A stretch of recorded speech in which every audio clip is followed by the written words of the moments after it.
Well, I mean, if we look at the instruments that the West has today, I mean, the instrument that is being implemented are sanctions, financial sanctions against those closest to the regime of Vladimir Putin today. The sanctions are biting, however, we see they're not fully effective enough.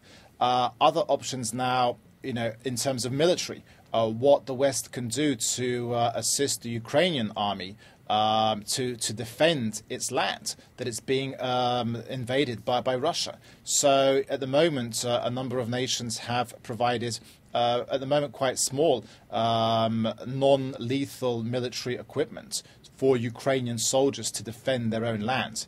The question is, where does it go from here? Because, if the Russian army does continue further across, at the moment we see them in Donetsk region, in Luhansk, but if they do try to make a corridor from that region across to Crimea, which is actually an option that's being discussed at the moment, with further land being taken away, with further innocent civilians being killed during this terrible war.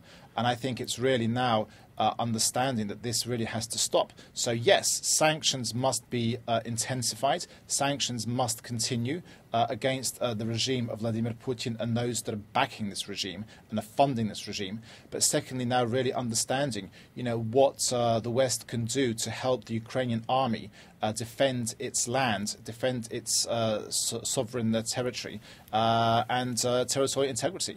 If there is that increased military support to Ukraine, how much does that also ratchet up the likelihood of full-scale war? Well, I mean, what we are seeing at the moment, it is very much a war.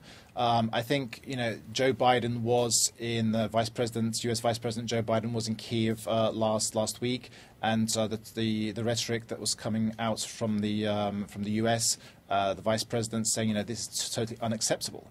The question is how, in terms of the global aspects, in terms of global security, does the West move forward with this? And I think, I've said this before in terms of, where Ukraine was 20 years ago, with its largest, it had the world's third largest nuclear arsenal, which it gave up voluntarily in exchange for assurances from the United States, from the United Kingdom and from Russia, that its territorial integrity and sovereignty will be preserved.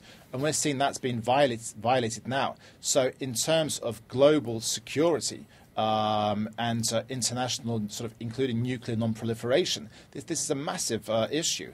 And really, yes, so, in addition to the sanctions, which should be fortified and continued, it's, what the West can do to support Ukraine defending its land. Andy Hunder from Ukrainian Institute, London, thanks very much for your time once more. Thank you.